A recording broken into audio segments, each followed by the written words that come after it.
Hello world, this is Howard Agnew again, and I'd like to talk about a criticism I've been seeing about the open source ecology group and their methods of development. And the gist of the complaint that I keep seeing is basically along the lines of they're promising that anyone can use and build these tools, these that are the Global Village Construction Set, and be entirely self-sufficient. They wouldn't need to buy tools or materials or equipment or fuel from a commercial distributor. They'd be able to make and do it all themselves.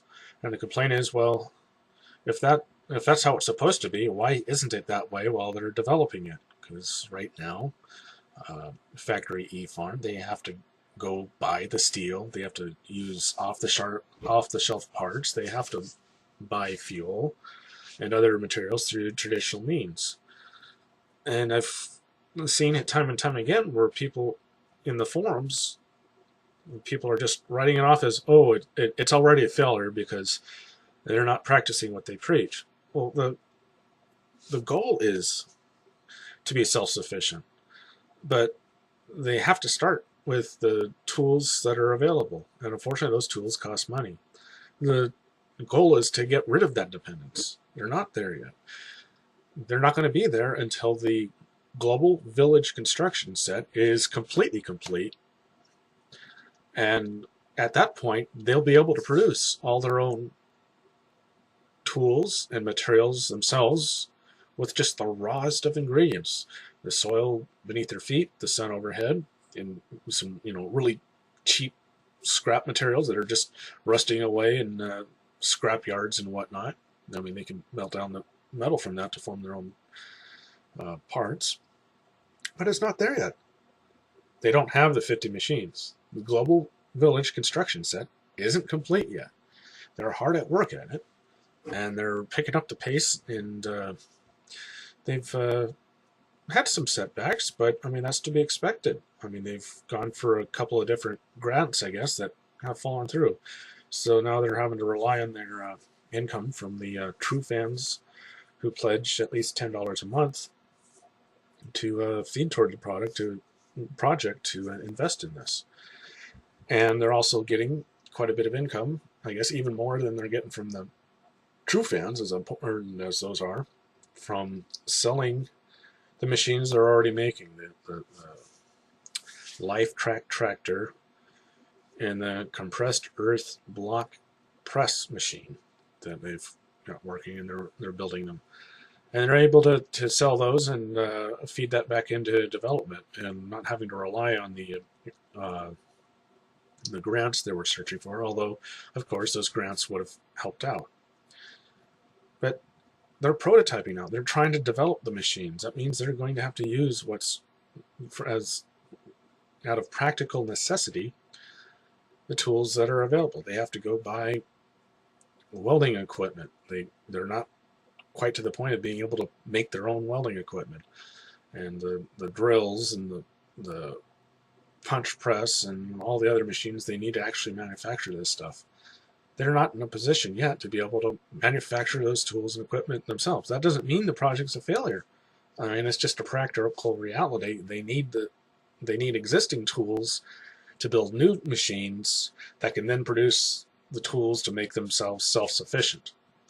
They're not going to be ready to produce their own tools until they have, and be entirely self-sufficient until they've got the full Global Village Construction Set complete. And I've also seen complaints that, oh, there's machines that you need that are missing out of there. Well, it's just, the goal keeps floating around, and Marchin, and I apologize, I kept calling him Marcin. I guess his name is pronounced Marchin.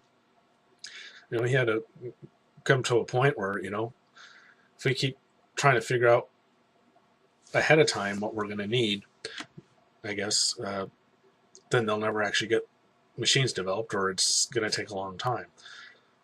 I mean, yeah, when they get the full set, that's the time when they can actually truly figure out what it is that they need. When they've got 50 machines in the Global Village Construction Set they've determined that they need. Is that going to be the final number? No, But my guess is the practical approach, you know, put it down in concrete and build toward it, finish the 50 machines, and then put them to work. See if the factory e-farm can operate entirely independently off those 50 machines once they are complete. And then they'll be able to figure out, there's still stuff we're having to buy. There's still stuff we're not able to produce that we forgot about. And then they figure out, then they'll have a really good, solid idea of what specific needs they still need to meet. But at that point, it'll just be tweaking the plans, tweaking the set of machines. But it's not until they get to that point that they're gonna, be ready to determine what else they need. At a certain point, you need to move beyond planning and start building, and just make room to adjust later as they need to, which would be after they complete the working prototypes of all 50 machines, see how they work together and whether they can make a community truly self-sufficient. That is a complaint I'm seeing a lot. I hope I've explained it well enough that people who are concerned about that can understand. I mean, when Linus Torvalds was first developing Linux, I mean, did he know what every line of code, every section of would be required for Linux to be complete? I don't think he did. I mean, he started with the kernel and started building on extra stuff as he figured out what he needed as he went along.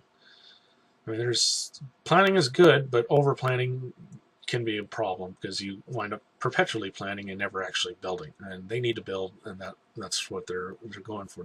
That's going to get the results. I mean, when they finally have a complete set and they have a long line of machines and full instructions for anyone to build their own copies of those machines, I mean, that's when it's no longer a dream. It's no longer something you're telling people, oh, in the future we're going to be able to accomplish this. No, it's done. We've got it working. It's not perfect, but it never will be. And that's the idea behind open source for anything, whether it's software or hardware. It's going to be developed eternally. I mean, once the machines are complete and communities start springing up where they're building their own copies of the machines, they start working on them. That's going to be a lot of sets of eyes that are going to be able to say, if we made one minor adjustment, this would be easier to build or more functional, and more communities would put more and more eyes on it, more and more ideas, and more brains. And that's the way the open source works. It's going to get better with every version, but there needs to be a version 1. You need to get through the alpha stage of planning and the beta stage of testing it out, and finally get to a restage where the stuff's together and it's working. It might not be perfectly bug-free, but over time they'll get the bugs worked out and they'll have more sets of eyes to work on it once they're able to get it to the point where other communities outside of Factory Farm can start building them and working on them as well. That's the whole idea. They're not there yet. Don't worry. That doesn't mean that the idea is doomed to fail. The machines aren't perfect. Well, no, of course not. I mean, no machine is. But they're going to get continuously worked on, especially after they complete the set, and other communities are then able to download the blueprints, start building it themselves, and realizing there's areas to improve, and they get worked into the official plans. That's how it works. So don't freak out that it's not perfect and that they're having to use parts and materials and fuel and supplies and tools and whatnot that they have to buy now. I mean, that's the expensive part of the development, is they have to buy the materials. Once everything's together, they're going to be able to produce their own parts using raw materials, and that's when the promise can be met. It can't be met while they're working on building it. They've got to build it first. Rome wasn't built in a day, neither was Babylon, neither was Sumeria. So I hope for anyone out there who's considering this project, looking at it and having thoughts like that, give it a second thought.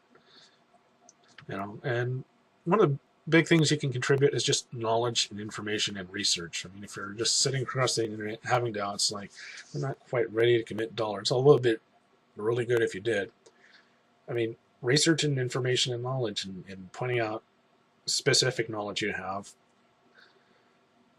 and sharing your wealth of information, that'll help improve. It'll get looked at and might get incorporated. That's a valuable, almost as invaluable. Well, I'm not even going to try to compare whether it's more or less valuable than actual financial contributions. They need they need a helping hands, filled with knowledge and with financial contributions, and just people willing to get their hands dirty and help actually do the actual work on it. But that's the way it's going to go. I mean, they've got an ambitious goal. They want to get the 50 machines in the Global Village construction set all prototyped and complete by the end of next year. That's, it's already September this year. So the end of the next year is just a year and 3 months or so away. It's ambitious, but they're making good progress, and I think they can do it. I hope you will support them in any way you can. Thank you. This is Howard Agnew speaking about the open source ecology group and some of the criticisms I've seen repeated quite a lot about them. Thank you.